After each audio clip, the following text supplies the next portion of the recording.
Portrait du jour tout de suite, Nicolas Poincaré. C'est Clarisse Kremer.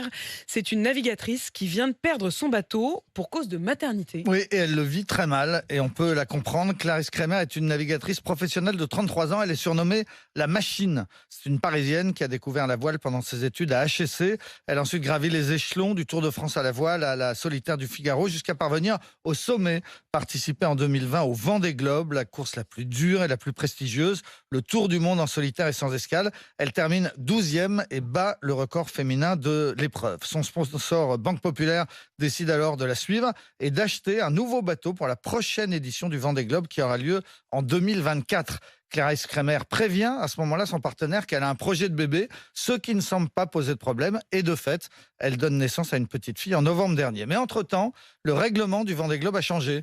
Pour pouvoir s'inscrire, il faut avoir parcouru une certaine distance en course au cours des années précédentes. La Banque Populaire estime qu'à cause de sa grossesse, elle risque de ne pas atteindre ce minimum requis et que pour ne pas prendre de risque, à regret, eh bien, Clarisse est écartée et un autre navigateur fera la course à sa place. Et la jeune femme, elle est sous le choc. Oui, et elle le dit très bien, parce que manque de chance pour le sponsor, Clarisse Kremer est une excellente communicante. C'était même son premier métier avant de devenir navigatrice. Hier, elle a donc fait un communiqué terrible, titré « Banque Populaire décide de me laisser à quai ».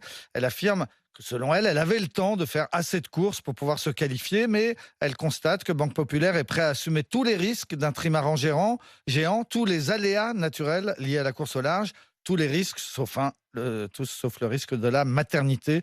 Et elle ajoute, les sponsors se servent de la course au large pour raconter de belles histoires sportives et humaines. Je suis dans l'incompréhension. Et effectivement, Banque Populaire, qui investit des fortunes depuis des années dans la voile pour se construire une image, n'avait sans doute pas mesuré que virer une femme qui vient d'accoucher, c'était pas une bonne idée. Et je précise que la ministre des Sports s'est emparée aussi du sujet hier soir. Elle dit qu'elle a échangé avec la navigatrice et avec ceux qui sont en charge du règlement et qu'elle espère que pour 2024, les chances de Clarisse ne sont, je le cite, pas éteintes. Elle dit qu'elle va s'emparer du dossier et de ce combat pour nos sportives. On verra bien donc si son combat à elle a pu faire changer les choses.